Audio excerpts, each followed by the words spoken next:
Welcome to My Wife is an NPC. This is a South African podcast with a South African perspective on games, the nerd culture. My name is Stan. This is Majestatron. Hi there. And that over there is Daddy Cool. Good day, good day. So today, this is our pilot episode. We've got some really amazing topics. Got a couple of knowledgeable guys helping me out today. And we're hoping to have some fun. I think it's going to be total anarchy. This is our first time. But we will start it off with a topic that's pretty close to our hearts. Something that growing up, this was a game we enjoyed. I think we can all say we enjoyed it. Recently, Remedy announced that they are going to be acquiring, or they have acquired, the license for Alan Wake from Microsoft. So as we all know, Remedy, the original makers of Alan Wake, and games like the first two Max Payne games, Quantum Break, they've acquired the full publishing rights. They have posted it in a message to investors, and that there's no known games in the works. They did, however, say that they want to add it to different platforms, and we know that there's a live-action TV series in the works, which is pretty exciting. I don't know what you guys think. So for me, first, hello. So what I think about the whole Remedy taking over Quantum Break was quite an interesting game, and now that I heard that they're also going to do the live action series side by side, I'm just a bit afraid that they go for that same Quantum Break approach. But personally, I did love the Alan Wake games, and I don't know if I really enjoyed them. I just ran to each light as fast as I could, and it was what I did. But for me, I think it's awesome to have that game get a second chance. It had the American Nightmare, but I never played that, unfortunately. To me personally, I'm really excited about the live action spin-off or series or however they're planning to do that, because for Quantum Break, I know it was a bit, I'd say, base breaking, with some people really enjoying the live action sequences and other people just getting really annoyed with the large download. But for me personally, they got a lot of really big name actors that they got into that, so I'm really excited about that. And the first Alan Wake was brilliant. It was really one of the games that defined my younger years of playing games, so I'm super excited. Yeah, I really enjoyed the story and stuff. It had such a twist, man. I really enjoyed it. Exactly. Yeah, It was a bit something else. It's pretty cool. So unfortunately, we don't know if they are developing a game in conjunction with the live series. We don't know where the live series is going to be posted. I'm thinking maybe Netflix, maybe Hulu, HBO, something like that. But it seems exciting because Alan Wake, as you rightfully said, it was an amazing game. It was well written. It had great pop culture references in it. The ending was quite insane. It left the door open for many sequels. Lots of speculation. Yeah. I mean, I distinctly remember myself and Majestatron when we finished it. We sat there and we thought, "What is this meaning? Yeah, what does this mean?" Yeah. And I mean, that's what we want. If you want a sequel bait, do it in a way that's interesting. And now that Remedy has the license and they aren't necessarily relying on Microsoft to give them the go-ahead, that's pretty cool to me. I'm excited to see what's going to happen. They did say they want to bring it to more platforms than just the Xbox. So that's cool. I mean, if we can get it, I'm going to be pretty excited. Yeah, PC Master Race all the way. But the only thing here, since this is a South African podcast, I really hope it's on Netflix, because it's really difficult to watch a live action or any series legally if it's not on Netflix. So that's what I'm hoping for. I hope they release on Netflix. I hope somebody hears this somewhere in Remedy Studios. Yeah, please Remedy. Netflix. Remedy, please give it to us on Netflix. We or don't Hulu, want it. Please. We exist. Please recognize us, senpai. Yeah, that would be great if they can release it on Netflix. If they can make it something that's widely available to everyone. I mean, please, South Africans do need it. We love Alan Wake, guys. Come on, please. Yeah. Okay. Anybody got something else that they want to add to that? Are you guys happy with that one? Can we move on to our next topic? I think so, yeah. I'm Okay. Gucci, thanks. Yes. So this one is a bit of a what to if the what to if one. So prepare yourselves for that, because Prepare emotionally recently- for what this is going to be. physically and emotionally, because Get a bucket, recently- maybe. This one is from EA. So we all know that EA is not exactly very loved at the moment. They have announced that NHL, which is their ice hockey franchise, the NHL 20 game, is going to have a quote-unquote battle royale mode. So, Quote unquote. quote unquote, Unquote. it's going to be called Eliminator. It's going to be a competitive, and I'm quoting, winner take all competitive competition inspired by the Battle Royale. It comes in single and 3-man team modes, 81 players competing against each other, not at the same time, so not a Battle Royale, but they're calling it a Battle Royale. They call it a survival tournament or / Battle Royale. That just sounds like a normal tournament with extra steps. Yeah, this is what I don't understand. So it's got the singles or the 3-person mode. So in singles, it's 3 players ducking it out, and the last man standing goes through to the next round. In triples, it's a 3-man team battling it out against another 3-man team. The winning team advances to the next stage of the tournament, or battle royale as they like to call it. It doesn't sound like a battle royale to me. It sounds like they're just using the term battle royale to capitalize on that whole the BR craze that we've got going on with Fortnite and Apex and those kinds of games. So I know that it's not a big game in South Africa, but this is a what if, because come on, guys, how much money does EA make from their EA game? Especially the ultimate teams, like the ultimate team aspect of their sports games. Those things are huge money makers. And honestly, I think this whole thing is kind of a missed opportunity, because actual hockey has some, weird things in it, like the fact that it's okay to get in a fight with another player. So honestly, I think they could have just made it like 100 hockey players just sliding on an ice field, beating the ever-loving life out of each other until only one man remains. Like, that would have been a battle royale sports game that I would play. With a bunch of Canadians screaming. Every now and then they just throw in some pucks that you can use as weapons, throw in some hockey sticks, like the big guys can use the goalies have 100 goalposts. HP Exactly. bonus. Like, they could have made it really fun. They missed out. They're just doing it for marketing, and that just really disappoints me. They just want a good excuse to give us some more surprise mechanics. So surprise mechanics. Gotta love that, man. Can't miss out on those. I mean, given the amount of money that EA is making, as we've said, from their loot boxes, the Ultimate Team stuff, the Madden, the MUT mode that they have in Madden. This AAA structure they actually follow. The yearly release cycle, goodness. We've heard numbers in the ballpark of 540 million in revenue, and there's just no innovation. There's no innovation in FIFA. There's no innovation in Madden. There's no innovation in NHL. And now they're touting a little tournament that they're calling Battle Royale. They're calling just that to grow innovation. some hype.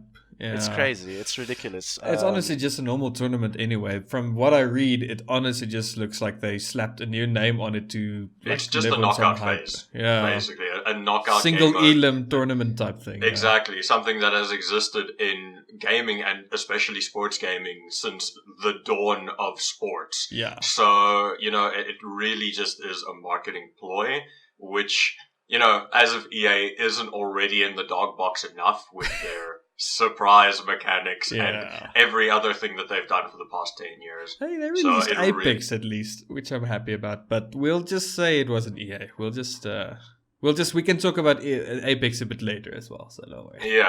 Yeah. Topic for a few minutes from now. Yeah. No, well, for me, I personally feel that with EA, with the current situation they're in, they can't afford to make people mad. And if this is what they're going to be doing for their games, and they're going to be calling this innovation, this is just not innovation. This is just not what we asked for. Nobody asked for a battle royale or elimination tournament. We are asking for in NHL. Yeah, in NHL.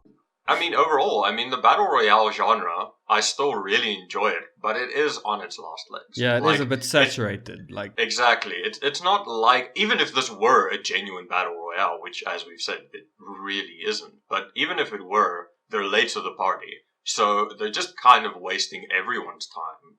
And with that time wasting, they're branding it as something that it really isn't, which is not something that EA should be doing right now, in my opinion. Yeah, if you want to look at being late to the party, a perfect example of that, something that we've heard about lately is Heroes of the Storm. That's a perfect example of making a game and trying to capitalize on it.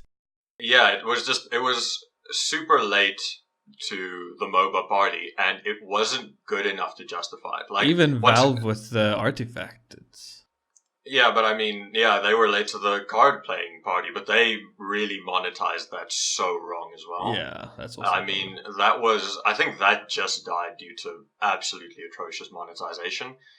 And the market was saturated for sure. I mean, with games like Hearthstone and games like Magic the Gathering releasing their Yu-Gi-Oh. Yeah, OG card game. can't forget the OG. Yeah. So my question to you guys, and this is quite an important question, is this what we're going to be seeing from EA? What do you guys think? Do you guys think that people are just going to accept this and be okay with it? I mean, I checked all the other talking points. It's not really much different to the game. There's no new career mode stuff that really looks interesting. The creator player is the same. You're only getting an updated roster and quote-unquote battle royale. Is that what we are going to continue seeing from EA, even though they're in the dog box? Do you guys think that their eyes are going to go open? I mean, we thought that it was going to go open after the whole surprise mechanics thing. They haven't woken up at all. I think for me the big issue is like the people making the decisions, they don't actually. I feel like they live in their own little bubble. They only look at some sort of weird statistics board that has been, I don't know. I can't even say what I think because it's so ridiculous the decisions they're making. It doesn't make sense for us as gamers. But somewhere in some boardroom, some guy didn't get thrown out of a window for saying, let's make a battle royale freaking NHL. Yeah, put it in a hockey game. Let's just see how fantastic I'm sure the guy goes. that got thrown out of the window was the guy that said, let's maybe just, innovate and make the game better, because that's clearly something that EA just does not understand. What is innovation? What is improving on franchises that we've been milking for how many consecutive installments at this point? I mean, don't get me wrong, I myself enjoy games like FIFA, but they really are just the same games over and over. One, maybe two new small mechanics and just an updated roster every year. And the thing is, I think they get away with it because they keep making money. They wouldn't do this if they don't make money, because at the end of the day, those big guys at the top, they look at the numbers. So if the numbers look good to them, they don't care what the gaming industry thinks. They don't care what gamers think. As long as they keep making money, it's all good for them. Well, for me, I mean, I can also say I enjoy FIFA. I've bought every FIFA since FIFA 2009. I think I've religiously bought it every year. That's mainly because I'm a football fan, and it feels like they're milking it. So this is like milking your hockey fans. Not that I can think that there's many of them left, because the NHL is a dying league. It's a dying franchise. They don't make a lot of money anymore. So this is just seems desperate to me from EA to do something to get people talking, and I guess that's working, because that's what we're doing now. We're talking about it. Yeah, so I just think that it's actually the AAA mindset as a whole. I mean, Call of Duty it does the same thing. It's the same game almost every year, and the people who buy it and who spend money on it, they're the people who bring in almost all the money they need anyway. It's such a weird thing they get away with. Like and again, unfortunately the sales and the money they make reinforces it. They don't actually look at the bigger picture, and they don't see how well other even free to play games are doing with other monetization strategies. So I think the whole AAA formula is a bit outdated, because I mean, even the only AAA formula that could still work is single player games that are vastly different enough, like Assassin's Creed. But everything else, I think they really need to start getting in new people to help make some better decisions in those big companies. Yeah, exactly. Shake things up a little bit, for sure. People who are passionate about games, yeah. And this is coming from Daddy Cool, our resident buys every single card. So I am a Call of Duty fanboy, I am ashamed to say, but yeah. But yeah, just because we enjoy these games doesn't mean we're not going to, look negatively on these AAA practices, because they really have been kind of doing this for free for far, far too long, with not enough really ever having to change. But yeah. I think we've said what we had to say regarding that topic. So a I topic don't know. that There's so much to say though, but like there's too Yeah, much yeah, to say. we So can't we'll have just a cut it off 4-hour here. podcast just on Battle Just on Royale EA. modes in EA sports games. Yeah. So, yeah, we So- rather move on before we kill Quit while ourselves we're with, ahead. Yeah, yeah, with yeah. craziness. Yeah. So something that I think is a little bit more on my side and on Daddy Cool's side. Not to say that Yeah. Majestic Mal is a is bit of a turn on PC end the use guy. the only thing that I know about PCs is that I have one. So yeah, no, I think I'll leave that in your capable hands, guys. We had to team viewer this boy to help him set up his Audacity for this. So I just did that Some to make you backstory. guys feel useful, but yeah, I mean, sure, nothing to do with me being incompetent. So on the subject of PCs and stuff, we all know that AMD has launched the Ryzen 3000 series processors. They've brought out some killer hardware for not only gamers but content creators and people who just need workhorse PCs to do stuff that they need to do. So, I mean, it's based on the new Zen 2 core architecture. As far as my knowledge goes, it's the first desktop 7nm processor. commercial. I think. Commercial, So, yes, yeah. there we go. And it's got double the core density that it had before. It's using half the energy per operation, and it's got a 15% performance uplift over the previous generation Zen Plus, which is very decent.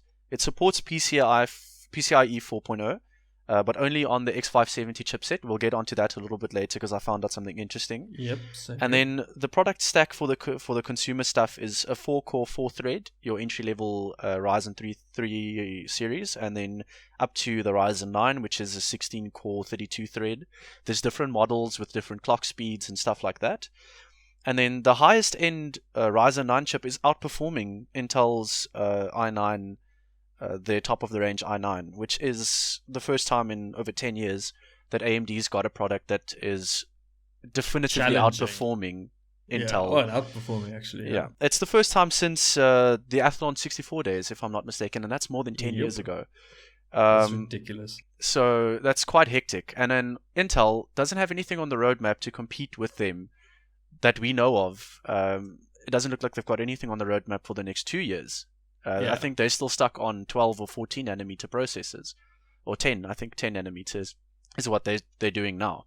Yeah. So it's hectic. I mean, what are your thoughts on that? I mean, I'm So, excited. I'm gonna answer this one. Sorry, Mel. Well, Mel, Magister and Mel. Sorry, I might just swap the two out every now and then. But so for me, I'm actually a massive Intel fanboy, and I will even admit that finally AMD has done something that will actually help me out as an Intel fanboy, because like Intel has gotten a bit lazy, I'd say, with their comfortable perch More they've than a had bit, over AMD all I'll this say. time. Yeah, very comfortable. Yeah, they just knew that they didn't actually even have to try. The fact that they were actually able to release CPUs yearly for actually almost no reason, like there was not much improvement over the CPU sets or 5 to 10%, generations. 5 Yeah. 5 to 10% at most, if you're lucky.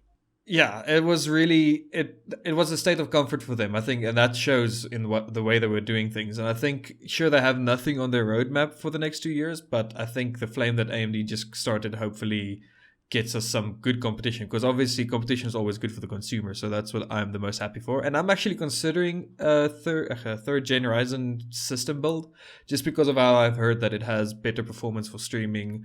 And yeah, I watched some reviews and stuff. It has about the same frame rate as the i9900K, Which but is it's like crazy. much cheaper, and it uses much less CPU. So it's actually so well optimized. It's actually amazing. So yeah, it's really impressive. It's a platform that's actually quite starting to mature quite well. I'm running a Ryzen system myself. Still first generation Ryzen. All of the bugs and stuff that I've had they sorted out, and the chip's running beautifully. And it's great to see, because I'm not partial to any specific brand.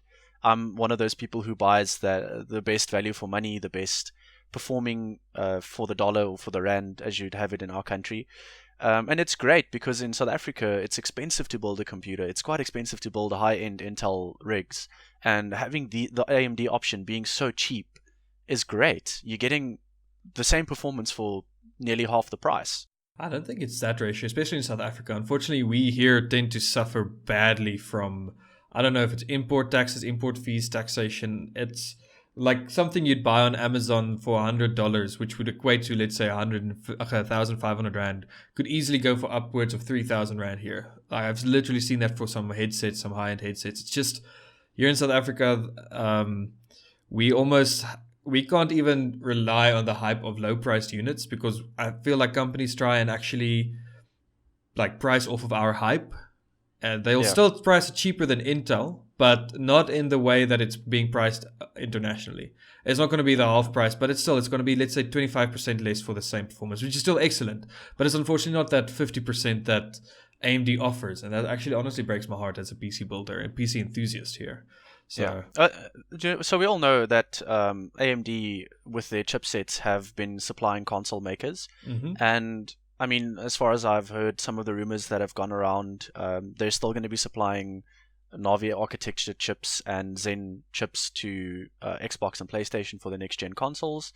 So AMD's got quite a strong position in the market at the moment. They've got their Epic platform, which is destroying Intel in the enterprise side of things. Yep. So I mean, it's a good time to be a consumer. It's a great time to be a consumer because we're getting innovation, we're getting better prices. That's what we're looking for. Yeah. That's great, and it's awesome to see that there's this phoenix that rised out of the ashes, or has risen out of the ashes, should I say? Risen. Has risen out of the ashes. Great pun. But for somebody who's not fully into building computers and stuff, what does that tell you, Majestatron? What are your thoughts on it? Well, I mean, for me personally, I really agree with the fact that it's really a great time to be a consumer, because I remember when the Ryzen 2 chips came out, how large the gap was between Intel's 7th and 8th gen, because they really just instantly had to do something, because I myself have an 8th gen i5 in my PC, and if you look at the specs on that compared to the specs on the 7th, 6th, everything before it, it's a huge leap, because they really got the pants scared off them with the fact that Ryzen was not only really powerful, but really affordable. And I think it's a great time, like, I myself am also an Intel fanboy, and I think it's a great time to be an Intel fanboy, because now they finally have to start working again. Because, some money has to start going into R&D now, because they just can't be resting on their laurels anymore. Okay, so what do you guys think? What is the window before Intel gives us something that can compete with third generation Ryzen? What do you guys think? 6 months? 1 year? I'm hoping before the end of the year. I'm hoping that because after that, it starts to get to a point where, Ryzen's just going to start taking more market share than Intel would want. So I believe if they have anything that they'll be capable of bringing out, it'll be before the end of the year. So 6 months, I'd say. So for me, it's a bit of a thing of, I think usually they release about October side. I remember actually buying Majestatron's CPU for him at around about the time of Rage. So I'm hoping end of the year. I actually have this mini theory. I'm hoping they maybe had something up their sleeves, because sometimes companies, when they get comfortable like that, they don't want to take that lead that far, because it's actually detrimental to their overall profits as a whole. So maybe they perhaps have something down the pipeline that's they finally, okay, now we have to start implementing this. But realistically, that's probably not true. I just have hope, because again, it would be nice for us. But I think also before the end of the year, maybe they won't release October this year. They might just need a bit more time. But maybe December, that's also around Christmas time, so people like to do their PC builds then. So it could also be a really good time to build then. But otherwise, I'd actually be happy if they were to take a break and only release next year, but then make it a competition for make Ryzen. It something worth it. Yeah. So that's what for me. I'm one of the people who in gaming as well. If there's a game that's coming out, look at Cyberpunk, for example. If you want to extend that thing indefinitely for 3 years, 4 years, that's fine. As long as when that thing comes out, it's worth the wait. Yeah. Yeah. So that's it has Keanu Reeves in it. Yeah, exactly. That's what we wanted. Yeah. But we that's want Keanu. Interactive Keanu Reeves simulator when? You can nude mods. Let's go, boys. Ooh. Okay, yeah. But we haven't actually discussed the AMD's GPU side, unfortunately, because that actually has been really sadly. Everybody's talking about the CPU, but the GPU's been left a bit behind. But that's because Yeah. it isn't. It's not that good. It's not on the same like wow factor as the third gen CPUs. But yeah, It's great for people looking for a budget GPU, but yeah, it'll get there. The thing is, AMD at the moment is focusing their resources on capturing a segment of the market that people generally really need, which is yeah, processors. You don't necessarily need a high-end graphics card. You can put a Ryzen chip into one of the Ryzen 3 chips with the onboard graphics into your PC and do Photoshop. You yeah, should be able to edit a video. It won't be like the fastest editing rig, but you can. yeah. So I'm assuming that's what they're going for. Well, give them the benefit of the doubt. Lisa Su is a very, very great project lead. She's been doing a great job with Ryzen. Yeah, They're releasing the anniversary edition with her signature on it, so that tells you that that's they love pretty her cool, to yeah. bits. So, but the one thing I must say that I'm excited about for the this new it's the RDNA, the RX 580 cards, am I correct? Or is it RX 570? But anyway, they actually have this cool feature that reduces latency, your overall rig latency in games. So as a competitive gamer, I don't know if they're focusing on that competitive gamer market, because when Nvidia went for RTX, which makes games look more beautiful, but they didn't give that performance people wanted. Yeah. I think if AMD actually plays their cards well, like for example, sure, every PC can almost nowadays run CSGO for 300 frames per second. Yeah, at basically. 300 frames per second. But I mean, if they have that advantage of running it at 300 frames per second and let's say a 6 millisecond faster Latency. response time, I mean, on the competitive level, that 6 milliseconds is a difference. That's almost a frame in some cases. Where on some servers, it's actually a massive difference. And I think that's actually a good approach of them. And I hope they execute it correctly. But unfortunately, the reviews they're mediocre. Again, the performance isn't wow. And unfortunately, NVIDIA then in the same time they're still comfortable. Yeah. So they didn't do to NVIDIA what they have done to Intel, which I'm a bit sad about. But still, NVIDIA did in the end bring out the super cards, which is actually quite good for the consumer again. So yeah, everybody wins in the end. Well, let's just think about it from a company from AMD's perspective. PC builders, the guys that buy high end or capable graphics cards are usually gamers. Let's be honest. If you are a video editor, you don't buy you buy a Quadro, RTX you buy a or something. NVIDIA Quadro card, or you buy a Titan, or you buy something that's got the horsepower for editing. You're not going to play games on it most of the time. I'm not saying like, I'm just generalizing. Yeah, there's most obviously of the time, some those overlap, guys. but Yeah, we're talking generally here. Yeah, so it's a smart business strategy to focus the resources that you have on gamers and on the people that are actually spending that kind of money on a rig because they want that little bit of lower latency. So yes, it makes sense. Unfortunately, the hardware just doesn't. It is the same when they brought out high bandwidth memory on their Fury cards, the Fury X and those kinds of cards. Yeah. It was way ahead of its time. It was something that was way too expensive, and it didn't make the card compete realistically. It ran too hot, it was too expensive. So it's nice to see that that's the position they're taking, but we'll have to see what's going to happen in the future. I mean, it looks to me like AMD's getting their steam on, and when they have the resources, they can bring out something to compete with NVIDIA. What we need to keep in mind is they're trying to compete on two fronts with two different mega companies.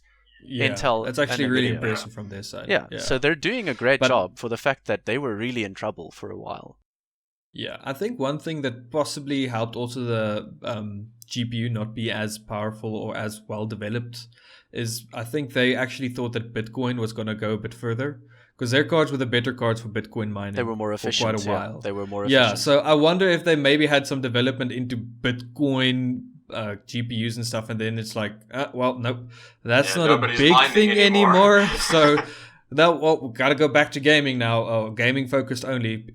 So I think that maybe set them back a bit. I do believe they had some R&D teams working on Bitcoin stuff, and I think they are actually like AMD Bitcoin cards. But hopefully now with this again, hopefully it just shakes some fire everywhere, and that's what and we the focus can shift to where it really is needed, which is chips that are good, our cards that are good for gaming. Yeah. Because as you said, the mining thing didn't really go where everybody expected it would. It was a big thing for a while, but yeah. Realistically, if I asked you the question, would you take a NVIDIA GT 1066 or one of the AMD cards that 1660. runs the same? Yeah, the 1660, sorry. Or one of the AMD cards that is basically half the price and is maybe 5 frames a second less for like half the price. I would rather buy the AMD card. For me, That's the I'm such a fanboy. I honestly would say I'm going to do the NVIDIA. It's sad.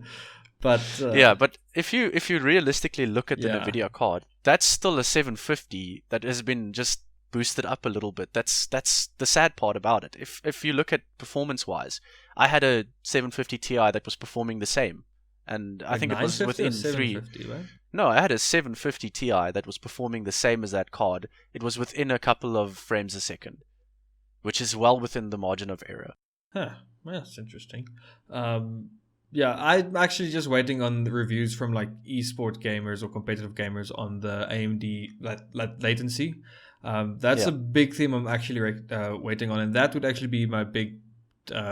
It's a turning point to make me actually buy a GPU from AMD if that actually does what they advertise it to do. Yeah, because I mean, if the hardware is so good that it's not a detrimental factor anymore, Yeah, it's all down to the skill. Yeah. The best team is the team that's going to win. The team that's got if they've all got the same hardware and this amazing AMD card that's lowering the latency, you're taking out the factor of delays and small milliseconds that actually make a difference. yeah. And it's down to who's the better gamer. Yeah. So that's awesome for competitive gaming. And if it works out, and maybe it's a technology that they'll develop over the next few years, who knows? Yeah, it can obviously be refined and stuff. But yeah, I think that's enough probably on our AMD topic. That was quite a long one. Now you know everything we think we know about AMD. Woohoo! No, there's one more thing I What? want to talk about. Okay, There's let's go. one more thing.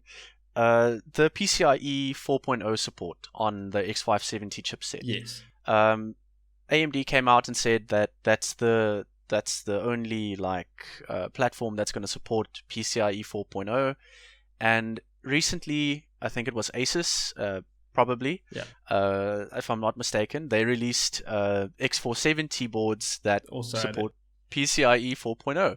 So what do we think on that? Is that a bit of a miscommunication? Do you think Asus is just doing their own thing? Well, AMD actually told them to stop doing that then, so it's really weird. I think AMD, I don't know if they're actually trying to push like their new architecture, like force it. With the new features and because stuff. according to why they asked Asus to not do that anymore is because of stability concerns and stuff like that. Yeah. But I don't know. It's a bit fishy. If Asus went and they said, hey, you can now support 4.0, and then AMD was like, hey, no, guys, stop.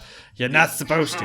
It's a bit, I don't know. That's a bit fishy to me. You know, companies will always do something to, you know, because also I heard some of the reasons they also had is they want to protect the AMD image because if it's unstable, it means that people are going to leave bad reviews and stuff like that. So they really want to, they told Asus to cease doing that, cease and desist. I don't know if that's exactly what they did. Sorry if I'm paraphrasing Talking out everything. of yeah.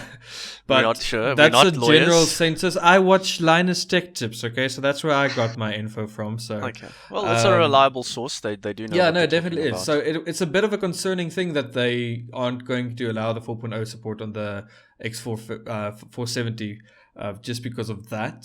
I mean, I think it should actually be the consumer's choice. So it should come with a warning, like if you attempt to do PCI 4 on this, there is a chance of instability, so that the consumer knows beforehand. Yeah. And then the company isn't liable for it. But don't take the choice away. Like say no, you're not allowed to do that. I think that's a bit shady. I don't think it is just taking the choice away though, because at the end of the day, liability is a scary thing. So I think for them, maybe it was just easier to say, don't do this, than it was to put this warning on that they would then have to make really sure is very clear so that people don't find a loophole and say, no, but we didn't know and this and this and this happened. So in a way, I can kind of understand it. Once again, here from layman's perspective.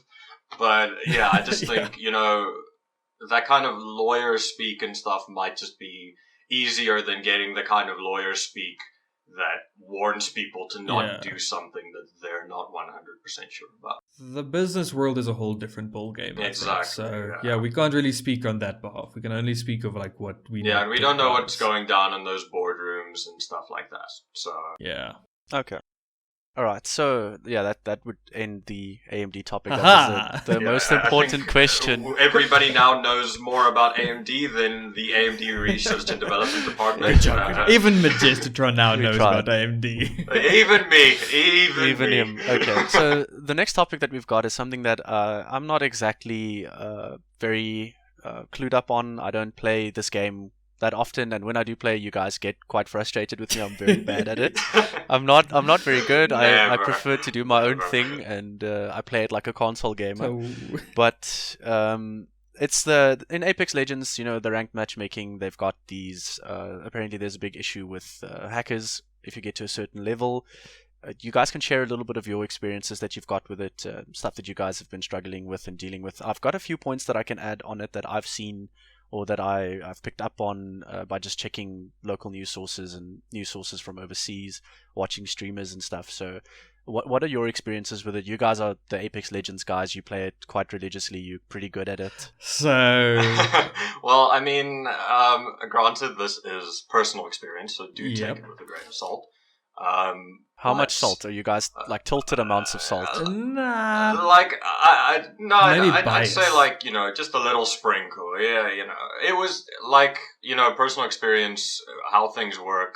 There's confirmation bias and stuff like that. But this was generally what our experience was for the first night, especially that we played it, which was about I'd say a week after Ranked came out. No, it was Yeah. 4 days after. So ranked released on Tuesday, and then we had like a LAN.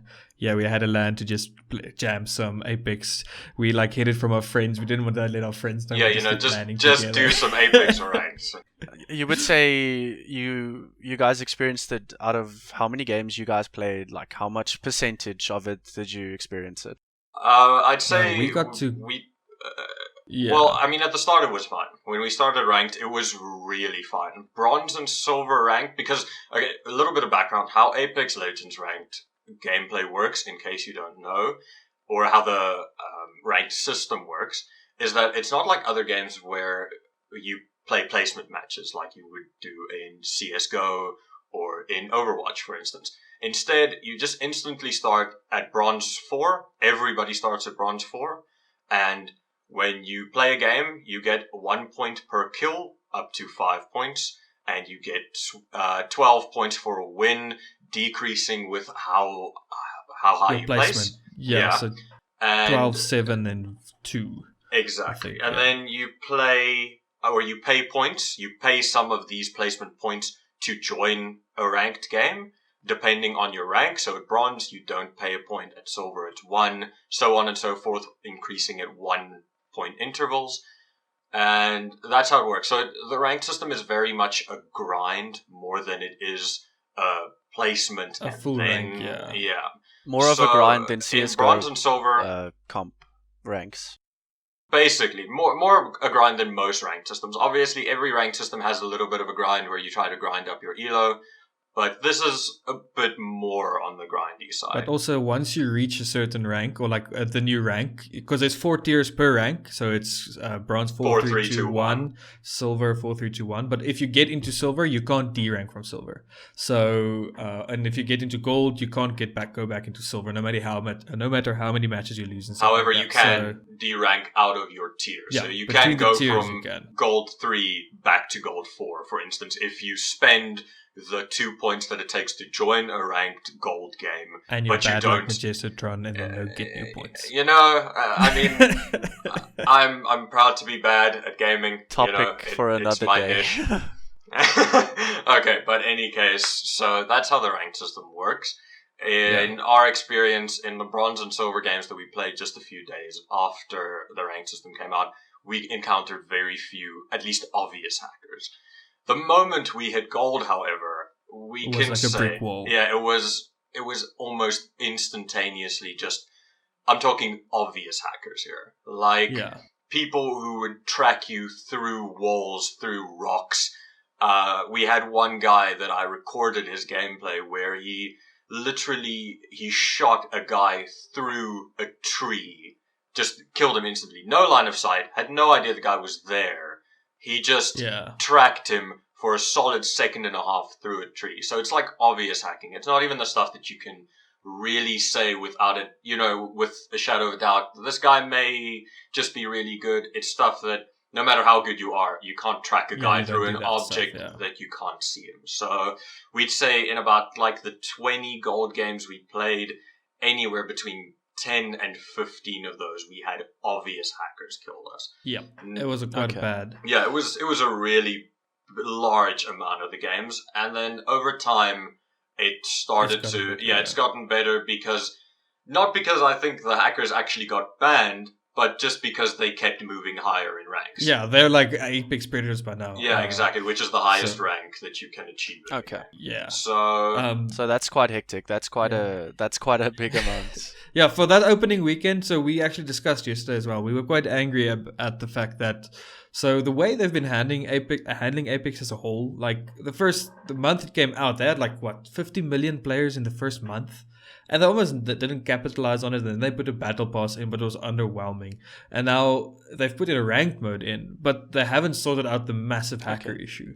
They haven't sorted out most of the issues. I mean, there's a lot of issues that are still glaring in the game that I feel ranked. You need some baseline components before you can actually put ranked in viably. Yeah. So you guys wouldn't say that it's esports ready.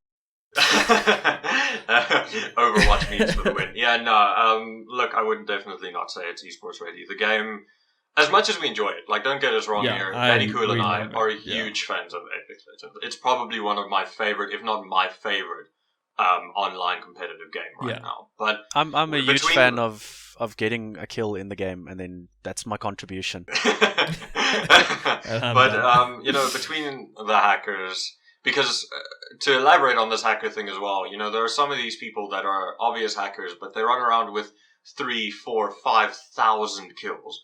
So the anti-cheat system is not catching these guys. I mean, which is easy anti-cheat, right? Yeah, it's easy anti-cheat is their anti-cheat system. It really isn't working right now. Because, if we say that these guys get 20 kills a game, which, it's already it's a large amount of kills, but they do get those kinds of kills with the hacks that they run. But saying they run 20 kills a game, that still means these guys are getting away for absolute ages without getting caught, which is really just unacceptable because, like we've said, they're obvious. It's not even like there's a doubt about it. These guys are clearly hacking and they're getting away. So that's, one issue with having a game that's got ranked, but you still have that issue. Then the game also has other issues, stuff like code leaf, which is a disconnect that you get either when connecting to a game or sometimes just in the middle of a game. And there's no reconnect feature.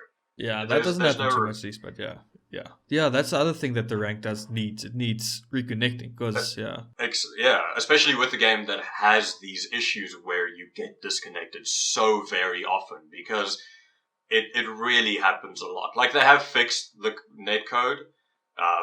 There used to be a lot of other issues like hitbox issues. Lag servers. Those were fun. Yeah, lag servers. Stuff like that they have really fixed, so I will give them credit for that. But stuff like disconnecting is a bigger problem now than it's ever been. Yeah. And they still don't have reconnecting. And if you are in a ranked game and you disconnect, you lose those points. Your teammates sometimes, if the system decides that they're lucky, will get a forgiveness because you disconnected.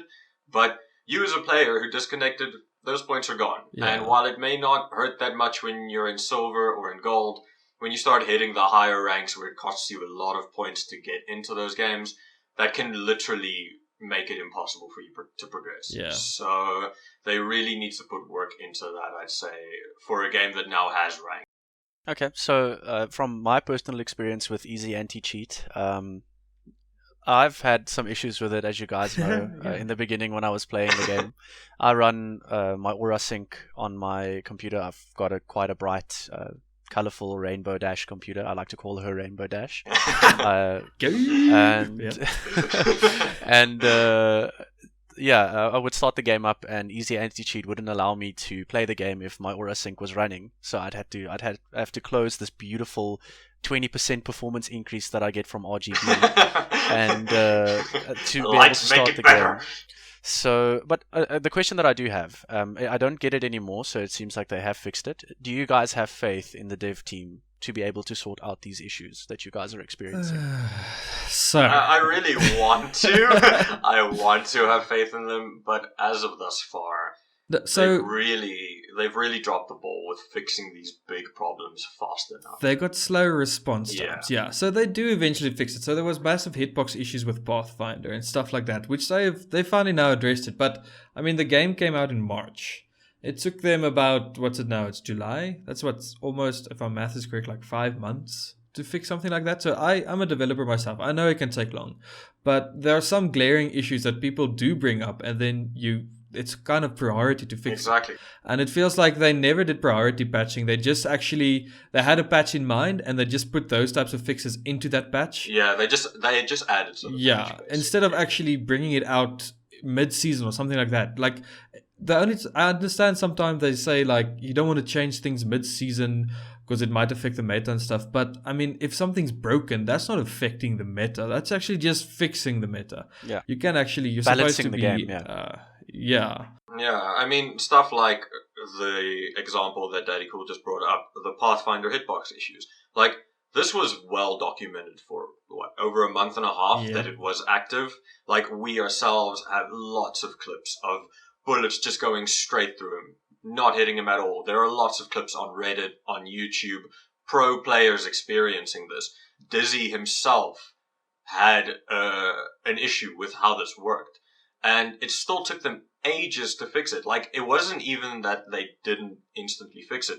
They didn't even say anything. Yeah. Eventually, the only thing that we heard from the developers was when they eventually fixed it. Yeah. It wasn't that they said, all right, this is in the works, we addressed the issue. It was just kind of dead silence, with a lot of people in the community complaining, because I myself, like, I was very close to stopping with playing this game due to that, because eventually everybody figured this out, so every team had a Pathfinder in it, and you'd often lose 1v3 fights against this guy because you'd stand in his face with a shotgun and not a single pellet. Or only 3, like, not the right amount of pellets. And he's already good enough as it is with his skill set, so he didn't need that. He's got a lot of mobility already, but I myself, like, it wasn't always just 3 pellets. Like, I would literally hit him full blast with a shotgun in the chest and not a single pellet would connect. Okay. And then, sometimes you'd get lucky, quote unquote, and 2 pellets would damage him. And that's just unacceptable for how long it ran, and the fact that there really was no feedback on it. Yeah, I think communication. So we have faith in the developers, but we just wish that they'd actually give better feedback and faster response times. Yeah, on those priority issues, because I'd say that was most. So, do you guys think that that's EA's responsibility to give them more support, more dev team members, give them? I honestly don't think so. Like, from the start of Apex Legends, Respawn kind of made it very clear that EA isn't involved. Okay. And I feel like, as much as it's fun to hate on EA, you can't tell them, no, you can't get involved with anything, you can't touch this game, but then kind of get demanding on getting help. I do understand that Respawn might be a bit overworked as they're simultaneously working on the upcoming Star Wars game and Apex Legends at the same time. So, maybe they do need some help, but you can't expect EA to just kind of be there when you need them. If you're going to tell them, no, stay away, this is our game, we're handling it, then you have to be able to handle it. No, I've got you on that one. But, okay, so you guys are not the only people who've experienced this issue. I was watching Shroudy Rowdy, the king of Twitch and Reddit. The king of being a human aimbot. Probably the greatest aimer I've ever seen play any game, even back when he was still... Greatest mechanical player, probably. Greatest mechanical player. Even his decision. It's just great. Anyway, he's good. Let's not... let's not gush about Shroud here for another 30 minutes. I was watching him stream Apex the other day. I've seen a few clips on YouTube of this happening as well, where he experienced the same. Bunch of hackers every time he was playing Apex. I don't think he streamed it again in the time after he had like the hacking issue. So it seems to me that it is quite a hectic issue, and hopefully they can get it sorted for the scene's sake. For the scene's sake, because we need other games or other battle royales than Fortnite to be big. Well, PUBG is also good, but I just don't enjoy PUBG is I dead. think But I mean, PUBG itself also dead. has massive hacker problems because I mean that's actually like basically monetized hacking. So it's really really bad in PUBG. But PUBG is really big in China, but it's not. It doesn't have a competitive scene anywhere else in the world anymore because the game's dead. There's just no. The devs, like you said, the dev team's too small. It's the same with Respawn. The dev team's just too small, and it's battle royales are not really competitive orientated, even though they can be. It's almost too random to work it out in the right way. And the competitive scene is this might just be my opinion, but it is pretty boring because when you get to the really really higher leagues, people just can't. You can't afford to be the guy that runs across a field unless you just get shot. Even Shroud on his stream said the way to do well is to camp. That's what he said. That's how he got that far that quickly. Because also the placing gives so much points. Exactly. Like we said, it's a max of 5 points on kills, but you can get 12 points if you win. So obviously people are just going to prioritize staying alive. If their teammates are dead, they're just going to go hide somewhere. Just to get a decent placement because their teammates still get those points. So a lot of people lose one or two teammates and then they literally just hide at the edge of the zone for as long as they can, waiting out other teams dying so that they can get that good placement, get those points that they spent to get into the game refunded. And it really isn't a healthy system, I'd say. I really think the system itself also needs some work, but big issue is just the hackers. They need to either improve easy anti-cheat or get a different anti-cheat. But it's just unacceptable that right now it seems most hackers are getting banned due to manual reports by players instead of the anti-cheat themselves or the anti-cheat itself catching them. Okay. All right. So sticking on the subject of Apex Legends, you guys, the event that's starting tomorrow, I think you guys said, on Monday the 22nd. It's actually been extended now until next week. The 28th next week is actually when it starts. Okay, so the 28th of July is when it starts? Yeah. The Apex Legends, is it Metal State? It's Metal State, that's doing this tournament, and you guys are going to be taking part, I'm assuming. You guys have been playing quite a lot to my detriment because I haven't really had the time or the patience to do that. So would you guys like to talk about that and tell us about that? But Daddy Cool and I. Well, as a whole, this is our section. We want to discuss a lot of events in South Africa. So for future casts, past casts and stuff like that. So if there's any sort of tournament beginning, a competitive LAN, anything like that, we'd actually love to list it here in this part of our podcast. So if there are actually people out there who want to advertise their events and stuff, it'd actually please be really let us know. We'd love to. Yeah, please. So we actually we'd love to let people know. We started an Instagram page to just keep people up to date as to when this stuff is, the podcasts are up, just to do some social media marketing, and just DM us on the page. Slip into our DMs. We will discuss. Slide into the DMs. Any events you might be in charge of, events you might know of, anything that we haven't mentioned in whichever podcast it would be that week. Please let us know. We'd really love to hear about it and let other people know. But with regards to the Apex Legends league that's starting now, it's going to be a 2-month league where the format I'm a bit confused about. I'm going to be honest with you. It seems you have an hour to play 2 games, and then you have another hour to play another 2 games. And those 2 games will determine if you win against another team. It's a bit vague at the moment, so I actually want to get that clarified. It's like, can you play, for example, 4 games and you just have to submit your best 2 games, or can you only play 2 and you have to submit those 2? It's a bit weird. And again, with the battle royale genre being such a random game mode, it would be much better if you have to play for 2 hours straight and submit all your games so that you can actually like get an average, because I think a 2-hour session actually gives a good average of your performance. So I don't know. That's how it works, and we're quite excited for that. Okay, so we'll keep all the peeps Yeah. posted as to how that's developing, and how you guys are feeling about it as the time progresses. Maybe How we're faring get some in more the league clarity. itself. Yeah, and how you, I mean, team NPC needs to do something.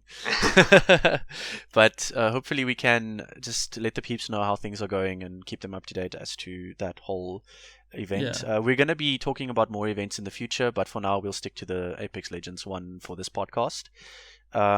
Moving on from our event section, we've got a section that I personally am quite excited about. The section is called It's a Retro Rewind, and It's a retro rewind. So we're gonna be doing the section hopefully weekly, if it works out perfectly and you guys like it, where we're gonna be talking about a retro game or a game that's come out more than 5 years ago. We'll use that as a measuring as a baseline. But we're very likely to break our own rules. So yeah. 5 years is like yesterday, I swear. Yeah, no, but still, it's where we're going to be talking about games that we played that had quite a big impact on, us as gamers, games that we really enjoyed. Sometimes a lot of people might not have enjoyed the games, but it's for us, it's our perspective on the game, and maybe it will give you some motivation to try it out. Sometimes people might not even really know about the game. So yeah. And again, a South African twist on it, because our market being so small, it's not always as easy to enjoy games the way that other people do. So yeah. Okay, so the game that we chose this weekend, we felt it was quite fitting to choose Alan Wake as our Retro Rewind game. I'll start off with my experience of it. Alan Wake, for me, was one of those horror games that it had enough action, it was kind of scary, but not like ridiculously scary. It had your heart racing at some points. It had great pop culture references. It was a very solid game. It had a great voice actor. Well, the voice acting in general was very good. I really enjoyed it. I thought it was a great game. I wish that they could do a remaster of it now that they've got the license, and then hopefully give us a new game. Wishful thinking. But I mean, for me, I played that game back when I still had an Xbox 360, and it was, for me, quintessentially one of the better horror games that I've played. It didn't focus too much on being like super scary. It had a great atmosphere. It had a good story, and the ending was pretty satisfying. Yeah, satisfying in the sense that it left a lot up to speculation. But yeah, no, I really loved the game myself. Back in the day, Zane and I used to literally spend hours talking about this game and its ending, trying to figure out where they're going to take this, stuff like that. But I really do feel it was an amazing horror game. It had an interesting mechanic with the fact that you had to burn off the darkness of your enemies with a flashlight before you could damage them with weapons, which, wasn't something that you saw a lot in gaming, new mechanics. So I really enjoyed that. The voice acting was brilliant, especially of the main character and of the monsters. When they were possessed by this darkness, they had this really deep, scary, how could you say, voice of Legion in a way, which it was all just really amazing. I would love to see a remaster, because one of the weaker points of the game was, even back then, it didn't have the greatest graphics, it didn't have the greatest lip syncing, stuff like that, even for then, and obviously by now it's aged a bit. So I would love to see a remaster and most definitely a sequel. Yeah. For me, my personal experience with Alan Wake was that I'm not a big, you can ask anybody who knows me, I'm not a big horror anything guy. You don't get me watching horror movies or, I don't want some demon in my closet tonight, so I'm not going to try my luck. But I really enjoy the game. But for me, it was just like run and gun to the next light. I distinctly remembering only the lights. Like if there was a light, I was there. But I actually still enjoyed the game. The world creation of that game was also beautiful. I distinctly remember scenes where you're like walking over a river and it's a misty river and there's a light flickering in the house, and then you were the author of your own story. It was actually a really, really excellent, for me, the story was so great that I could actually, like, the horror didn't bother me. I actually played through the horror. Like, literally, I played through the horror to enjoy the story of it. Just to experience the game. Yeah. Yeah. great Yeah. writing. So it shows you, like, it makes a difference to have great writing in your game. Yeah. And it brought us one of the coolest fictional bands Oh, in the yeah. history of I games. love that soundtrack so Old much. old gods of Asgard. Yes. Pretty cool. The Mistress and Her Muse, right? Yeah, Oh, I it love that was- song. The I listened to Poet the and Poet the of the Muse. Muse. Oh, I listen to that song to this day, man. Children of the Elder God. And interestingly enough, it is an actual band that exists. They're Yeah. called Poets of the Fall. They're an awesome band. You guys should check them out. They're really cool. They write very weird. It's like an English version of Rammstein, which is pretty dope. But yeah, I mean, Alan Wake, what a game! Yeah, What an yeah, awesome game, and I think we can all agree we'd love to. I'd play it again. Yeah. I think I need to. Something similar, buy or it. like it as a whole. Yeah, I actually want to give Yeah, it a go for again sure. on my PC. I mean, I think I've nowadays. finished it like 6 times, but I could definitely go in for a 7th. You can do it in another 6. Why not? Yeah, it's such a good game, and it gave you such a great atmosphere. And when daytime comes and you're walking around, it's actually You like could feel the relief. calm. You feel the and relief. just the Yeah. You're like, the oh, whole mechanic of finding these manuscript pages, which your character can't remember writing, but hinting, not even hinting, just straight up basically saying things that are going to come, and then Yeah. you But you don't know when it's you gonna don't come. know the exact details, and then suddenly this thing happens, and it's like, or at least the start of the scene starts, and you're like, oh no. I read this in a manuscript an hour ago. Oh no, please. I'm so screwed. So that was just, Yeah, it was that just was really really interesting. full of amazing mechanics, and I really, really can't Yeah. wait to see more from them. so the wife approves. We can give it a wife approval stamp to say, please Yes. guys, check it out. The NPC wife seal of approval. NPC Pow! wife seal of approval. Yeah, if you haven't played the game, yeah, please go. And there is a spin-off, American Nightmare, but more I haven't played action-paced. that. Yeah, it's set in a fictional show that's in the original game.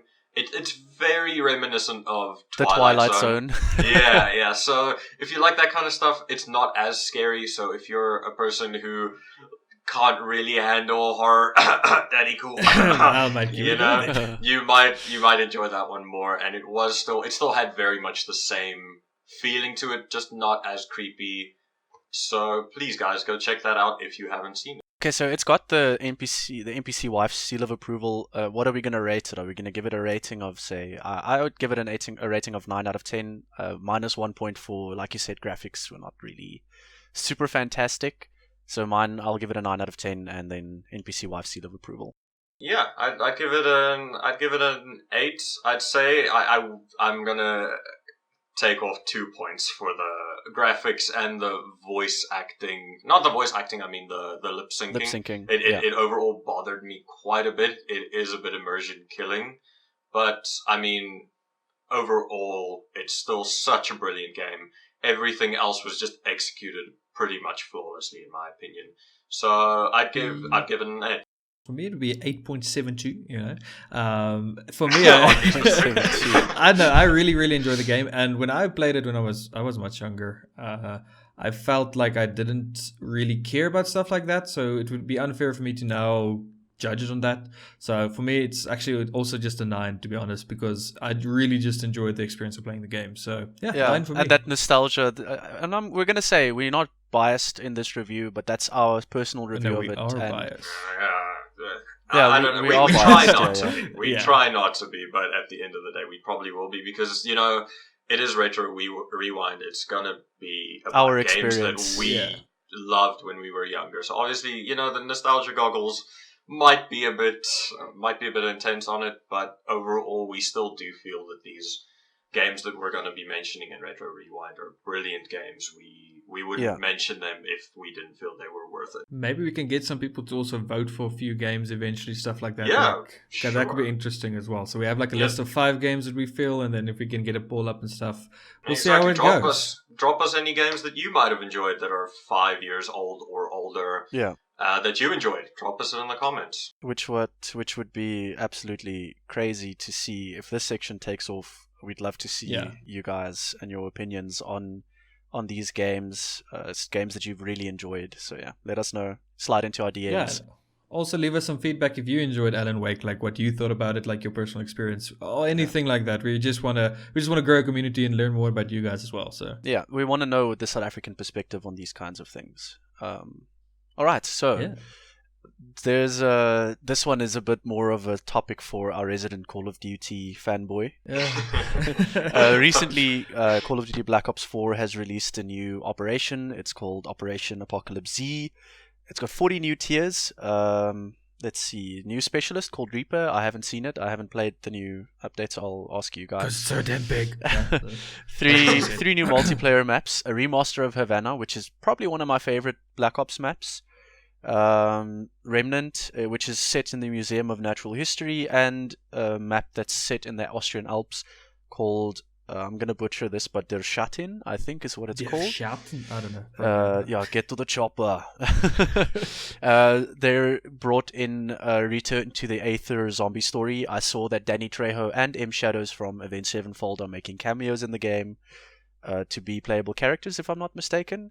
And Yep. then the Blackout map has become a little bit more zombie themed, or they've added a zombie themed play mode to Blackout, where the map is a bit darker and there's zombies running around. And they've just changed a bit of the Blackout map. So is there some stuff that you know about? Have you played it? Have you seen what it's like? Have you tried the new operator? What is it like? Yeah. So I am a big Call of Duty fanboy. I'm not always too proud to say that, but I don't know. It's just a game that it was one of the first online games I really played, and I absolutely love it. But unfortunately, it's so difficult for me nowadays even to say good things about Call of Duty. So Oof. no, but it's back to the corporate minds making decisions, and they're just making decisions that are so out of touch with the community. And again, here in South Africa, we almost have all the issues twice-fold, because there's 40 new tiers, for example, but in this actual tier system, it's the first time they didn't give you a gun in the tier system, but the gun that you could get for this season is now locked behind a loot box. Great. So it's not, and so you actually get a ultimate weapon bribe is what they call it, which gives you a chance to get a gun. So it's not even a chance that you're going to get that gun guaranteed. You might get a gun that was in a previous series and stuff like that. It is duplicate protected, but still, chances are you might not get the gun you want, or the gun that you're supposed to get. Where so far it's been every single time there was a gun at the max tier that you'd get, and it was awesome to grind for that. So they've taken away some grinding initiative. The specialists though, but wait, on another topic though, the Call of Duty updates are too big. Holy guacamole. 15 Yeah, gigs. they're just 25 and absolute 13 gigs. There was two updates, 25 and 13 gigs if I'm correct. in the in a time span of 2 weeks. Yeah, I that myself ridiculous? I enjoy Call of Duty. I'm not Especially on South as African big a internet fan. speeds, guys. Yeah. Especially Yeah, on that's South African why, yeah. internet speeds. I'm not as big a fanboy as Daddy Cool is, but I myself haven't been able to play the new update because I don't have the fastest internet, and I just Poor can't. mate, scrub. Yeah, exactly. It's painful. But I just can't keep up with the updates. Like, I did the 25 gig one. It took me like 3 days solid downloading that I couldn't do anything else. And I played one COD game before the new update came out, which was... Oh the yeah, 15 I gigs. remember. So It's just like, it well- really is once again one of those issues that it's more South African specific, because while there are areas in South Africa with great internet, there are still a lot of areas that just don't have good internet. Yeah. And the internet costs overall are still also massive compared to what the Some global other trend countries. is. So, So it is a really bit of a tough. bitch to download all of that. Exactly. All of Yeah. that. It's really tough. And then So, the new Reaper yeah. specialist. Have you played with him or her? I Or have it. played with him. His abilities, I guess it's it because it's a robot. Okay. Yeah, Oh, be I gentle see. neutral. Okay. Yeah. We General- It's a almost offended robot. someone there. It's a robot. But Non-gender it's quite cool. specific model. although it does have masculine features, I would say. It's quite cool. It's a specialist. It's not as broken as Spectre. that other knifey boy was. Spectre. Yeah, Spectre. For me, it's not that broken. Apparently on console, it's very broken, but that's because of aim assist and stuff. So apparently it's got good aim assist, and it's a 2-shot kill, full auto Gatling gun that has very quick wind up time. So it's like a Gatling gun On that's to wind up, steroids. but it's very strong. But yeah, it's fine. It's cool. His equipment is quite nice. It makes everybody in a certain radius of a dart it shoots out, opposite of recon, it actually disables their minimap. So you shoot a dart out, and then the enemy's minimap basically becomes disabled. Okay. So it's quite useful. It's nice for a bit of a stealth play style, but yeah. The sad thing for you who love the Havana map, this is also why, again, I can't be positive. It's actually locked behind DLC, like the Black Ops Past. Of course. And this great. year, 3 of the maps that were Black Ops Past maps were remasters. And for me, that's absolutely ridiculous. So You they're can't just take- bringing back old content. They're bringing back old maps that were free back in the day, and they're locking it behind a season pass that you have to pay an additional like 700 Rand for to get access to these maps. They're So milking our nostalgia. And That's what also, you're Yeah, trying to say. basically. the moment a map comes up that you do not have access to, you instantly get booted out of the lobby. yeah, Which, and in South Africa, almost like only 20% of players have exactly. And those there are maps. usually only like 2 or 3 lobbies running at any given time. So getting Yeah. booted out of one of those and the others might be full instantly puts you at a point where you might have to wait, or that lobby Yeah. just dies down and you have to wait 10 minutes before you can actually get a game, which is Yeah. very, very annoying. Okay. And Um, the zombie part of the story as well, though, it's again also it's a DLC map, so we can't here see we- Danny Trejo without money. Damn. basically it's so that's what makes me a bit excited about for the Modern Warfare they're re-releasing now. Apparently they're finally adapting their model where they're not going to be splitting the player base. All the maps are apparently going to be free. I'm still waiting on that. I'm a Confirmation. bit skeptical. I'd take everything with A 2 grain of tons salt. You're not a grain, dude. I'd take Like so a much tip salt. truck full of salt. Yeah, of salt when they say something like that. So we'll have to wait and see what they do with it this time around. And then Yeah. addressing the blackout stuff, once Yeah. again, a South African thing, for the most part, we can't play blackout. There's usually not enough players playing blackout at any given time on South African servers, so really the only feasible way to do it is to get a VPN and to connect to overseas servers to play blackout. So we can't Yeah. even give Which you an opinion on the new... on the COD game engine with that amount Yeah. of ping is not going to work. Yeah. It's just going to be a bad It's just a bit experience. funky, yeah. So it's okay, but so unfortunately, like I said, it's difficult to say. Like I still enjoy the game. Like I don't know why. It's just it could be the nostalgia glasses. I've loved Call of Duty from the start. It's got I still play it. it's a satisfying shooter. The shooting Yeah. mechanics are great. The gameplay That's is probably why I smooth. like Epics. Yeah, I mean, as someone So, who yeah. only recently got into Call of Duty, I can also say, it has that fun factor where a lot of other really competitive games at the moment, you die and it's kind of like there's a really big consequence to it. Like you die in, say, Overwatch, and there's a whole few seconds that you're leaving your team alone. You have to There's walk. Counter-Strike where if you die, you're out for that round. Stuff like that. Siege, the same. Whereas with COD, it's mindless fun. The shooting is massively Yeah. satisfying, and there's very little weight to it unless you go play the league, where, teams might actually get salty with you. But for the most part, it's one of the few games where you can have arcade shooty fun. So Sick. it still really has a great formula. If they just would start really listening to the player base, I'd say it would really be a masterpiece again. Yeah. All right, so we're happy with the COD updates. There's not much you guys really want to add to that. Yeah. Basically. Hopefully soon we'll get some more information on Modern Warfare, and then we Oh, can I can't discuss wait. stuff like I that. think I'm gonna pre-order it. I sound like one of those plebs, but I love the trailer. I That's love so what the dangerous. trailer looked like. I think it's gonna be great.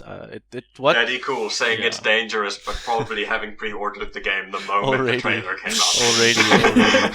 already. So another competitive game that something that I've invested quite a lot of time into, a game that I enjoy playing. Sometimes to my own detriment because it's actually quite a cancerous game.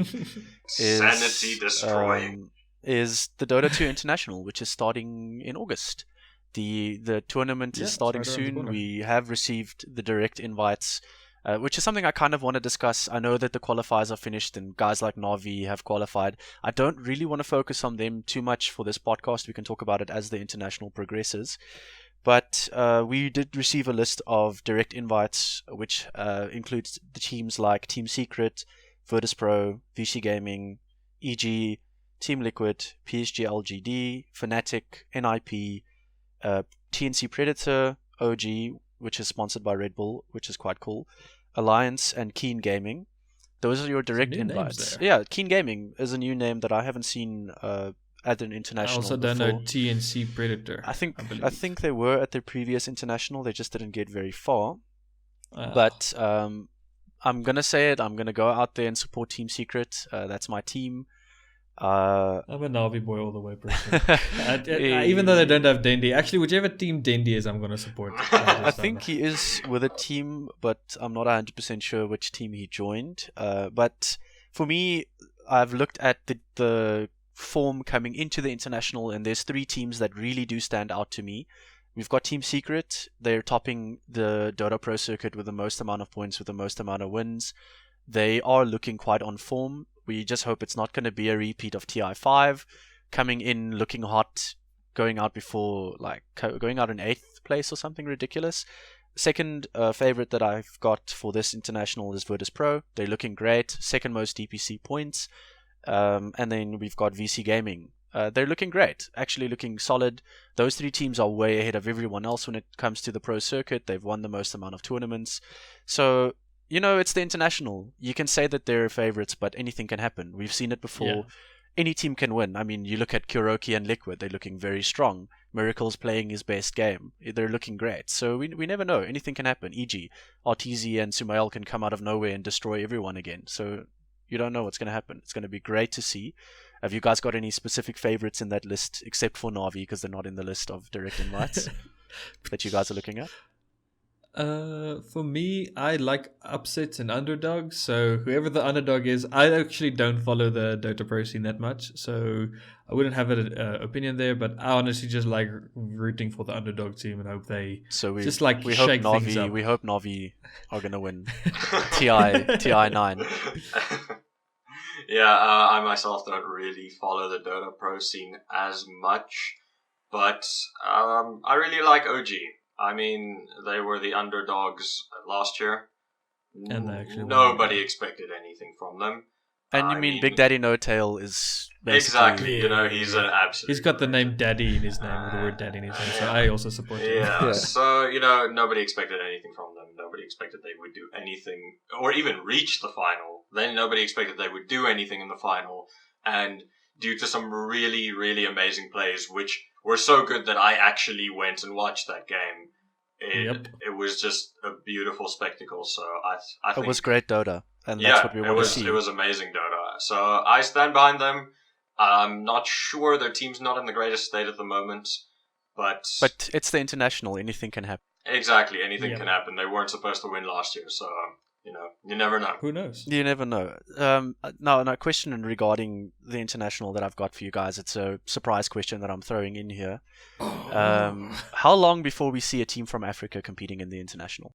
Oh, I hope very quickly. My word. We just need to get some international exposure here. We have excellent players. I mean, we've sent Bravado overseas now, and unfortunately their team broke up and they joined Envy for Counter-Strike. Sonic joined Envy, and the rest of the boys from Bravado are playing for ATK, guys like Black Poison, and they're all playing they're all playing for I don't know ATK. the full story, but as a whole, that means South African has now fully properly reached the international scene, and I hope that just creates the exposure we need. And I mean, Envious have, I think, qualified for the next major. I'm not 100% sure, but it would be be great to see a guy like Sonic playing on that big stage. I mean, even if he's saying he's from South Africa, he's like, I'm a South African gamer. We've got a scene. We need African qualifiers to be able to do this. Even if we were allowed to join the European qualifiers, you know, like 3 teams from Africa can actually go and compete in the European qualifiers or something like that. Or Southeast Asia or something like that. Yeah, just to get us on that scene, because honestly, we have some excellent talent here. And unfortunately, it's tough to be a competitive gamer because, you know, you tell your parents about, these gamers or these competitive players are making millions of dollars overseas, but they're like, that's overseas. It's not here. It's not going to happen here. And until there's not somebody in South Africa who's done that, that's going to stay the mindset. But as soon as somebody does, people are going to seriously start investing. And I'm actually really keen for that future. Yeah. So every step we take in that direction is a good step for me. And hopefully within the next 3 years, we have a South African team. It will just be really amazing for the gaming scene here in South Africa because we do have a lot of great players and we have a lot of keen people who would love to do it, but just need the opportunity. Yeah.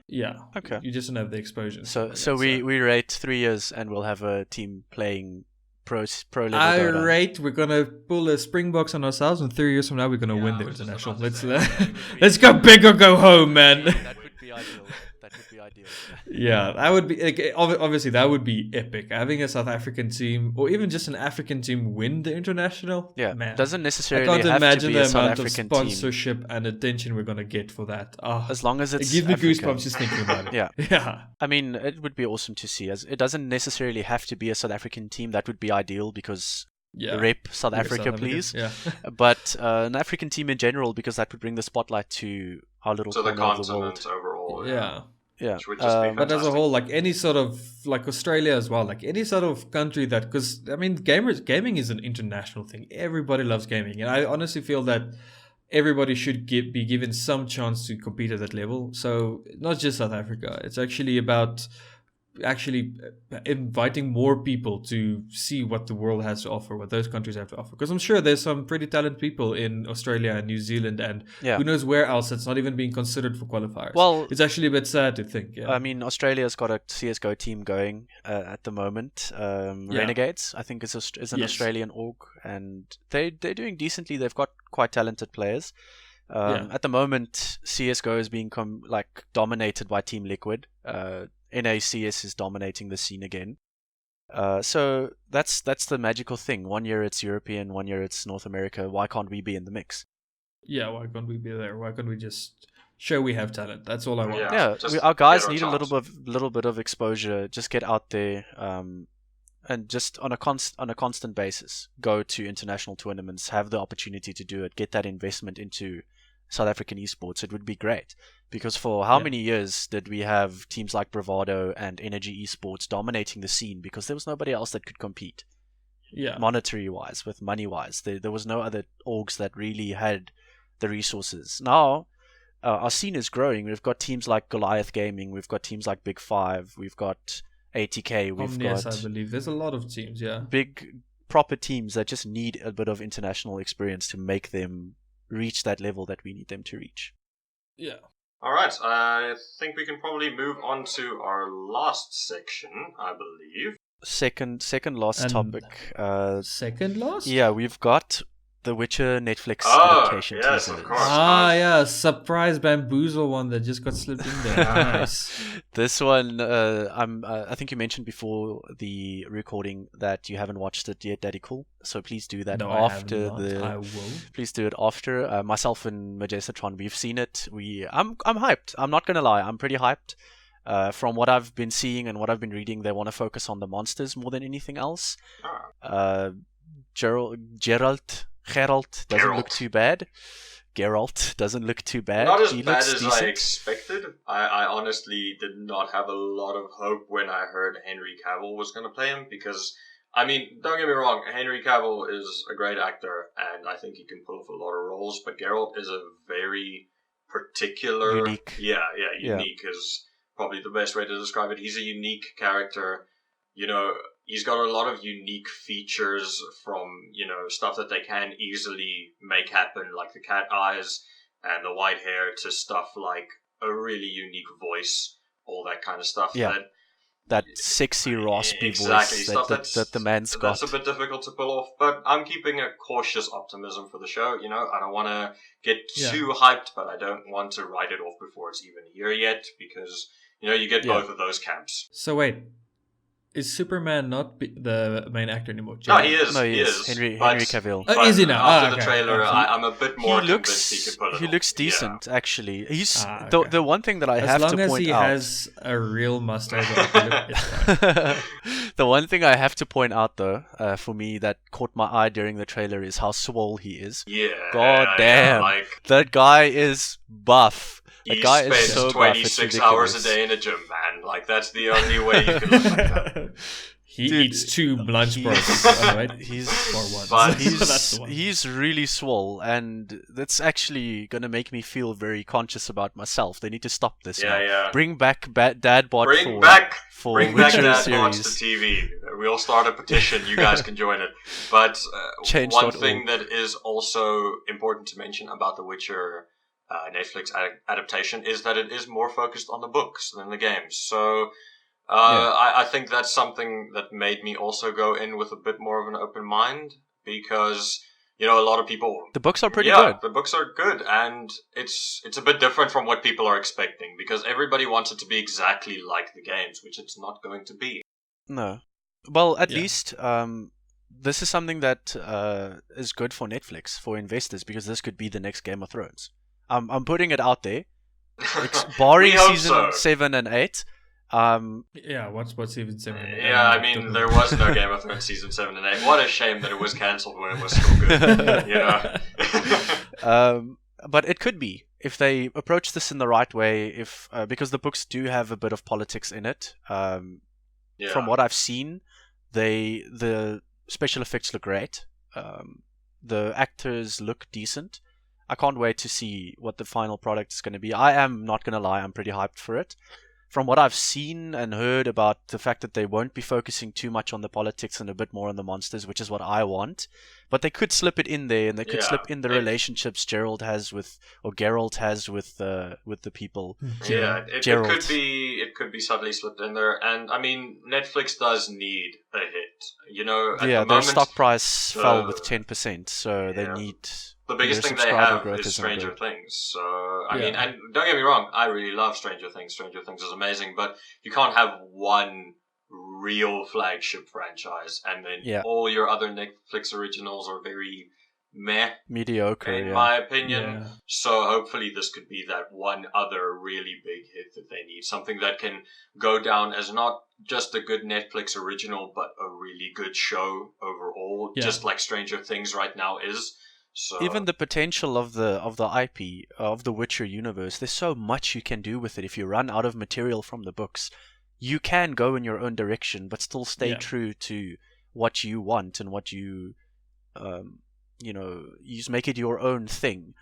And there's so much potential with that IP, with the Witcher, with everything that could happen. And hopefully, Cavill doesn't give up on it like he did on the DC cinematic universe right when it was starting to pick up a little bit. So we'll see what's going to happen. Was it though? So for me, I haven't actually played the Witcher games. I'm not a big for the past 3 years I've been struggling to play single player games. It's a real sad story, man. Let me tell you. I tried to play The Witcher 2 like 6 years ago on my GTX 560. Tried to max the graphics, and then I got like 20 FPS. I was like, this game is bad. But meanwhile, it wasn't the game. Yeah, I just didn't know better. I played a bit of Witcher 3. I really enjoyed it, but I'm actually excited for the story because, like you guys said, the universe actually looks cool, and there's a lot of potential for that. And I mean, The Witcher 3 was, in my opinion, most definitely one of the best games that's ever been released. It's most definitely in my personal top 5 of games that I've ever played. It really was just a masterpiece of storytelling, of open world gameplay. It really, really is brilliant, and hopefully the series can do justice to that universe. And if you haven't played the game, if you're like the one person who hasn't played Witcher 3, or at least just given it a try, please go try the game. I can almost guarantee you won't regret it. And for most of the time now, it's on specials on Steam. It really isn't that expensive. So go give it a try. Full edition. Yeah. So we're actually running out of time here for this podcast. We've set ourselves a limit of an hour and a half, and we are about a minute away from that. But we have one more regular section, one so last, let's do it. Finishing topic, which... One topic, this is quite a cool topic that we've got going. But I'll let Majestatron introduce you guys to the topic and tell you what it's all about. All right, so considering the fact that I just mentioned my top 5 games, we're going to run a section, hopefully going to try and run it every week, which we're going to be calling Ranked Matchmaking, where we're going to be doing the top 5, sometimes top 10. We might once again break our own rules on this, but going to be running a top 5 games of a certain topic, usually something relevant to the podcast of that week. So this week we're going to be doing top 5 survival horror games of the... just horror games Well, horror games in general of the My Wife is an NPC podcast. So, Zane, you want to start it off with number 5 for us, maybe? Number 5, it was kind of an easy one. I think we all kind of agreed that this one, it was a shootout between this and Amnesia, but Outlast. The original Outlast, not Outlast 2, but the original Outlast, when I played it the first time, I nearly pooped my pants. It was... Only nearly. It Wow. was- Well, yeah, tough guy here, clearly. it was a good game for me. I enjoyed it. It had good scares. It for me, the only reason it's a little bit lower on the list is it focused a lot on jump scares. I got frustrated with some of the mechanics of the game and running. Like, it was very smooth. The parkour, was pretty good. The story wasn't bad at all. Got confused at the end. It was a bit of a confusing ending for me, but it was a good game. Yeah, it made no sense. Like, I'm gonna be honest, the ending to me, not no sense, but it's very dependent on reading every single note you find in the game. Nobody's got time for Which that. is always frustrating to me. Yeah, like, I love those kinds of things. I love extra lore details in those notes, but I do believe they have to be extra. They should not be something that you have to read to understand the game. But yeah, overall, I definitely agree with that. Outlast was brilliant. At number 4, we have Aliens Isolation. This game. Oh, just brilliant. I played it the first time a couple years ago. At my house. I ran away to the couch, when the alien the first time just dropped down from a roof and ate my face when I was running away from the androids. But really just a brilliant survival horror Creepy game. atmosphere. A really brilliant juxtaposition to, the really terrible aliens, colonial marines. So that was just a really nice saving grace for the Alien franchise in gaming. It did justice to the IP. It actually did most definitely. the IP justice. Exactly, because it is such a great IP. I mean, there are very few people who would say that the Alien movies weren't classics of the horror movie genre. Yeah. So, definitely a great game. Daddy Cool, you want to take us to number 3? Ooh, so number 3 is one you might have heard of before here on this very podcast. It was Alan Wake. We decided on number 3. So personally, how I rate how good a horror game is how many minutes I have in that game. So I have about, I think, 12 minutes in Outlast because, I don't know. I'm not good at horror as a whole. It was a very scary game. I mean, I'm not going to lie, Outlast was absolutely... Yeah, so, but then on Alan Wake, like I played it completely through, so I really enjoyed that. And that's why for me it's at number 3. Okay, so that one hit number 3. I'll take number 2 for me. This one is quite... I was a very strong advocate to have this one either 2 or 1, and that's Resident Evil 4. I think it's probably the quintessential third-person over-the-shoulder shooter. Shinji Mikami, one of my favorite game directors of all time.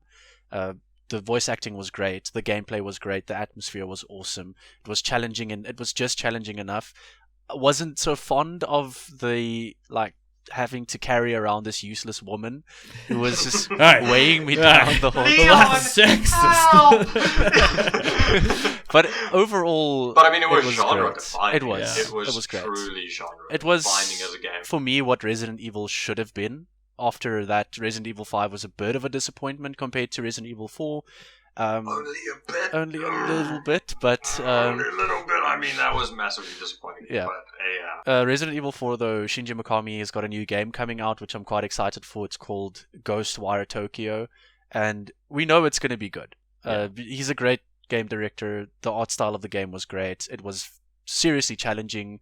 Had some of my favorite characters. Leon Kennedy is my favorite Resident Evil character. I love our Resident Evil boy, like Resident Emo boy.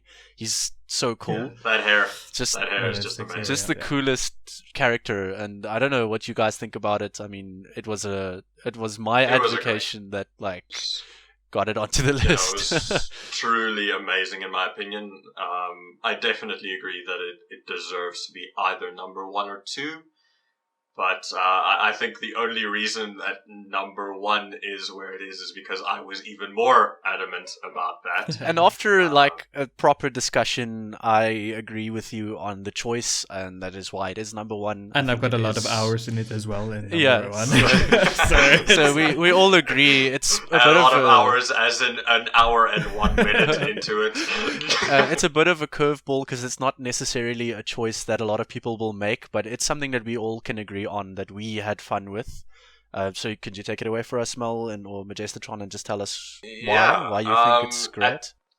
At number 1, we have Dead Space 2, which Ding, ding, is ding, probably ding. Da, da, da, da. It's probably the survival horror game that I had the most hours in. I can't even remember how many times I finished that game. The Dead Space series as a whole was amazing to me. Dead Space 3 was a bit disappointing as it wasn't really scary anymore. But Dead Space 2 really just took everything that was amazing about Dead Space 1, refined it, refined the combat, refined the already amazing aspect of not having conventional weapons, having these more engineering tools as weapons, fighting against necromorphs, which you had to dismember, which once again, a really cool mechanic, something that you hadn't seen before in games, in survival horrors and horror games. Your HUD was on the back. That was also pretty awesome mechanic. Yeah, that Stuff was like amazing. That. There was no on-screen HUD. It was on your back. You had your health. On your weapon, you had your ammo. The graphics for the time, amazing. Yeah, it was amazing, and it was a huge leap from Dead Space 1. And seeing a demon climb out of a woman's face, that's always fun. Well, not a demon. It had these hallucination sequences which really added to the scare factor of the game. Yeah, from my point of view, one of the reasons that Dead Space made it this high on the list is Isaac Clarke. What an awesome protagonist. This character that's really struggling with their mental his own health. Sanity. Yeah, he doesn't. He's actually legitimately going insane, or it feels like you're going insane in the game, and you feel for this character. You've got quite an emotional connection. If you die, you feel pretty shitty about it. Yeah, this unlikely hero. I mean, he was an engineer, not some soldier, not someone who was meant to survive, but just an unlikely hero who started the first game looking for his girlfriend. Yeah, no spoilers. A character that actually you have such a strong emotional connection to by the end of the game. You really feel for this guy, and a guy that's lost everything that he cared about and is trapped in this his sanity. Chaos, and it's just good. It's just really good. Facing these unique monsters, which, small trivia, the creators of the game, I believe Deep Silver? It was Visceral Games. Visceral Games. Sorry. Yeah. Visceral Games actually went, and when designing the necromorphs, the monsters in the game, they actually went and looked up accident victims. They looked up the amount of human bones in the human body, stuff like that, to make these monsters, which are really gruesome and grotesque, realistic. I think, hats off to the developers for giving themselves nightmares to make monsters as realistic that gave us as nightmares. Exactly. So that's our number 1. Do you guys agree with us? Do you have any other suggestions, things or favorites that you'd stuff that you'd like to post? Yeah. Well, guys, that's episode 1 of My Wife is an NPC. Thank you for joining us. Thank you for joining myself and Majestatron and Daddy Cool, our resident Daddy Cool. I don't know if they have anything that they want to say to you guys, but I just want to say thank you for listening up to this point, and we look forward to bringing out more episodes in the future. And hearing South from African guys. Gaming. Yeah, so from my side, same thing. I really enjoyed this. Thanks to you guys for starting all of this. I got invited after the fact, hey, you want to go join? I'm like, hey, yeah, okay. And I enjoyed this a lot. It was pretty fun. Again, if you guys listened this far, you're pretty cool. I give you a 7 out of 8, mate. And I completely disagree with that. And if you've gotten this far, I'd totally give you a 7 out of 6. So good on you, and just know that I gave you the better rating than Daddy called it, so keep that in mind. Thank you, guys. On a last serious little note, any feedback and stuff like that, always appreciated. So what did you like? What did you guys not like? Especially for our first episode here, we need to listen to our community like we've learned from the game devs that don't do the same thing. We really need to listen to our community, what our people like. Yeah. What do you think about our duration? This was a bit over time. Yeah, I think we got a bit carried away there, but after all, these are topics that we really feel passionate about, and that's why we select them. So, and this was our first episode, so trial and error, iterative improvement, and thank you guys for listening, man. Thank you guys so much. Bye-bye. Peace out. Bye.